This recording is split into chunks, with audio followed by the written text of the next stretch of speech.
কথায় আছে যে মাছে কাঁটা বেশি সেই মাছের স্বাদও বেশি। যাই হোক, আজকে আপনাদের সাথে কই মাছ রান্নাটা শেয়ার করব।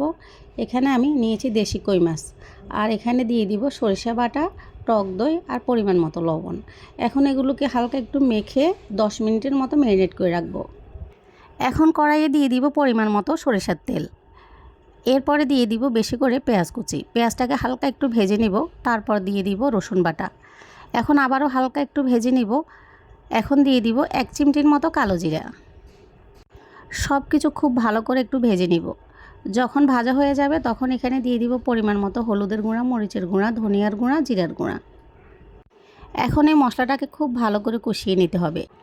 মশলাটাকে খুব ভালো করে কষিয়ে নিয়ে আমি এখানে দিয়ে দিলাম পরিমাণ মতো গরম পানি। মশলাটা কষানো হয়ে গেলে যখন তেল উপরে উঠে আসবে তখন এখানে দিয়ে দিব ম্যারিনেট করা কই মাছ। এখন কয়েকটা কাঁচামরিচ কেটে দিয়ে ঢাকনা দিয়ে কিছুক্ষণ রান্না করে নিব। খুব আলতো হাতে নেড়ে দিতে হবে যেন কই মাছগুলো ভেঙে না যায়। যখন রান্নাটা প্রায় হয়ে আসবে তখন এখানে দিয়ে দিব টমেটো আর কাঁচামরিচ। এখন আলতো হাতে নেড়ে চেড়ে রান্না করে নিব। আর কই মাছ রান্না হতে কিন্তু খুব বেশি সময় লাগে না। নামানোর আগে আবারও দিয়ে দিব কয়েকটা কাঁচামরিচ। চাইলে কিন্তু আপনারা এখানে ধনিয়া পাতাও দিতে পারেন, আমার কাছে ছিল না, এই জন্য দিতে পারি নাই। সবাই ভালো থাকবেন, সুস্থ থাকবেন। আল্লাহ হাফেজ।